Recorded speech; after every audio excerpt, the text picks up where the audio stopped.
Please be advised that this video is for the sole purpose of entertainment. Any views are purely my own, are subjective and may not necessarily be true. I do, however, do extensive research for all of my videos. All photos have been found on the public domain. I am using them under the fair use and fair dealing guidelines. I urge everybody to do their own research. Well, hello, it's Murky Meg here. It's Monday the 25th of May and this weekend has been full of news when it comes to the Harkles. The first thing I'm going to discuss, because I think it's the most important thing, is that now apparently, according to Omid Scooby's and Caroline Duran's book, Prince Harry made decision to quit royal life, not Meghan Markle, and he is apparently angry at Megxit description because it suggests she dictated the move. This is according to the Finding Freedom book that's out in August. I think we can all safely say that that is a huge PR puff piece. I've got several issues with this particular story because I believe this is complete damage control. We've seen blinds, and I've talked about various gossip site blinds before, suggesting that she didn't want to play the villain. And this was in relation to the fact that they were supposed to go for Christmas and she didn't want to go, but she didn't want to play the villain. So they made up this whole excuse that it was because of Archie or that they were in Canada, blah, blah, blah. She doesn't want to play the villain because she is the villain. There, I said it. She is a classic narcissist. I'm sorry I say this so many times, but I believe that her plan is now complete. She wanted Harry out of the royal family because, quite frankly, she, as quoted, didn't want to be a civil servant in a tiara. She suggested that they move away. Originally, it's been suggested that she said that she would move to Africa. Now, we all know that Harry's spiritual home, where he's most felt comfortable, is in Africa. I've got no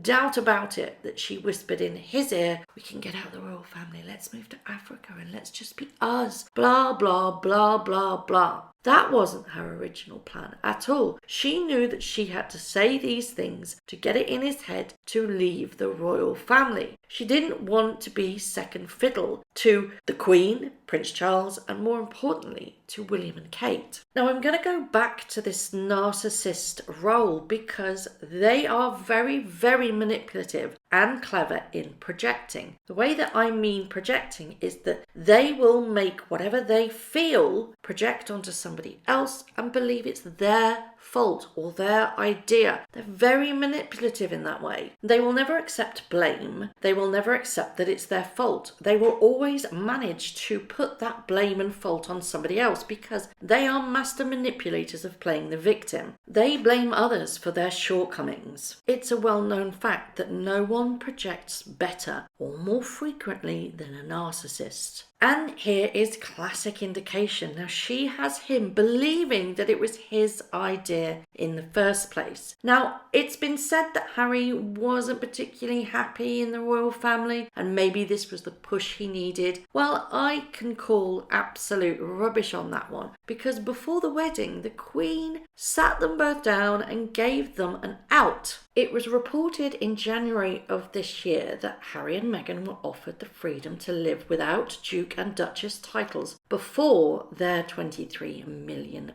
royal wedding. It was said that from the early days, the Queen really wanted to smooth the transition for Meghan. She knew that it might well be difficult for her as an outsider, as an older woman who's been acting for a good length of time, to come in to a very strict protocol-driven family. And this offer was given to them and it would have allowed her to carry on her career, but allegedly she was happy to stop acting to become a working member of the royal family. Can you remember the engagement interview where she said that I just see it as a change, it's a new chapter, right? And also keep in mind, I've been working on my show for 7 years. I feel really proud of the work I have done there. And now it's time to, as you said, work as a team with you, to Harry. You know, it really does bugbear me that it's now changed changed this narrative to it's not Meghan's idea, it's Harry's idea. The poor sod has given up everything for this woman, and literally I mean everything. The one thing that he cherished the most was his military titles and his position, yet that's all been given away for Meghan. And I say this quite honestly, if he was having doubts about wanting to be in the royal family, why would he have gone forward with the very, very expensive wedding and taken on Frogmore Cottage, suggesting that they didn't want to live in Kensington Apartments because it was too much in the royal fishbowl, renovated Frogmore Cottage with taxpayers' money that they knew that they would have to be held accountable for because, hey, the taxpayers paying for it, if he was having doubts.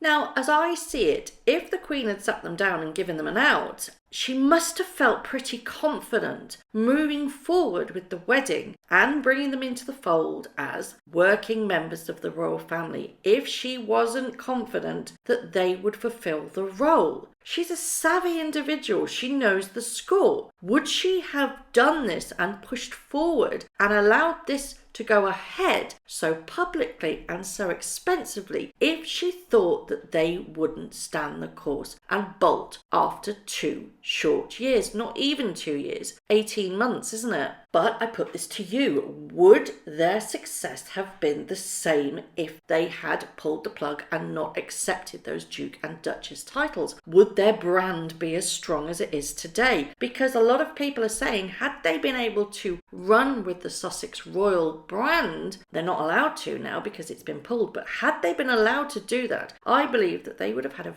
very strong branding going forward. So was this all part of her master plan? Let's get married. Let's make everybody fall in love with us. Let's build a brand and then hike it out of there, take everything but the kitchen sink, and nobody will really care because everybody will love us. Everybody is now saying that she had an agenda from the start. This was released last week. A lot of newspapers were coming out saying she had an agenda. This was all her master plan. And funnily enough, poof, a puff piece comes out and says, no, actually it was Harry's idea. He wasn't very happy in the royal family and he never really wanted it. Absolute rubbish. And the fact that this is now being touted as all the blame on him is a very skillful individual indeed, because she is knocking out these traits of a narcissist so easily. It's very, very clear to pinpoint. My general consensus is that he was easily led. He wanted to give his wife exactly what she wanted. He did at all consequences. He lost everything. Now they find themselves being extremely vilified in the media,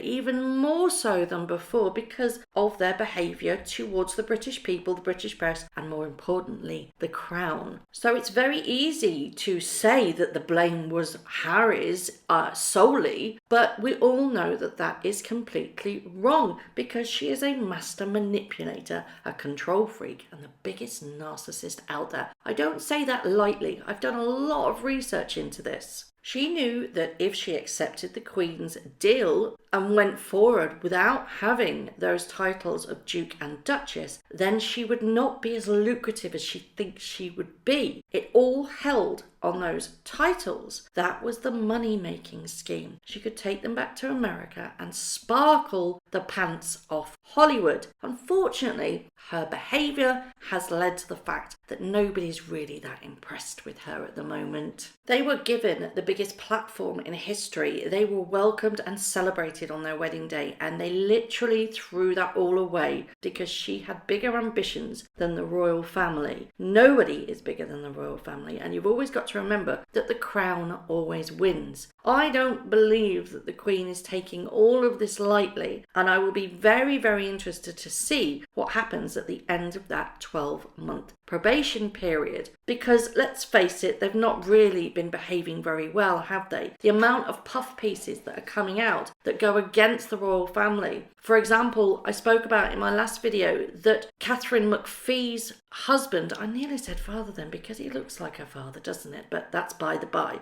Catherine McPhee has said her husband and Harry have a very close relationship, and it's almost like father and son. That's gotta hurt Charles. And again, this is a prime example of them trying to fire back at the royal family and hurt them because they didn't get what they wanted, i.e. they wanted Sussex royals. They wanted to be half in, half out. They wanted to be still in the royal family fold and get that acclaim and the glitz and the glamour and go to all of those wonderful events as the Duke and Duchess, yet still be able to earn a truckload of cash. Doesn't work like that, sweetheart. You can't do that. And remember, in their manifesto-ish website where they dropped the Brexit bomb, they said that they wished to still continue collaborating with the Queen. Sweetheart, you do not collaborate with the Queen. You work for the Queen. There is a huge difference. If you wanted to collaborate with the Queen, you wouldn't be doing what you're doing now. Ultimately, it boils down to your behaviour led to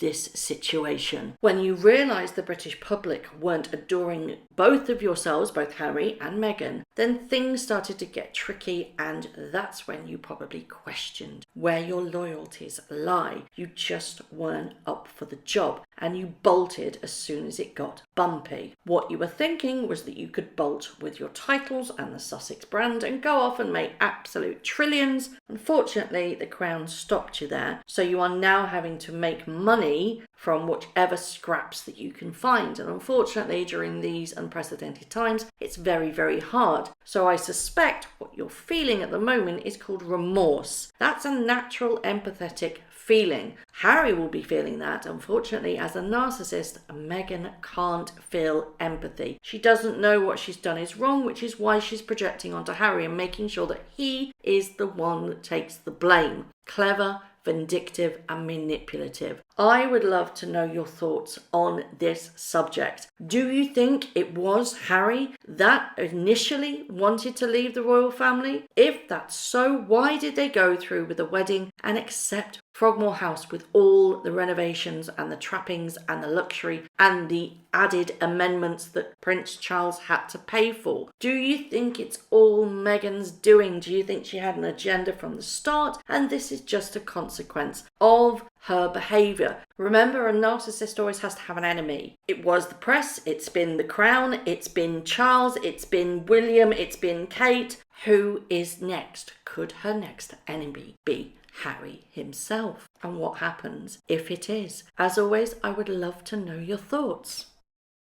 Thank you very much for watching. If you haven't already, please subscribe to my YouTube channel, hit the notification bell and also that like button.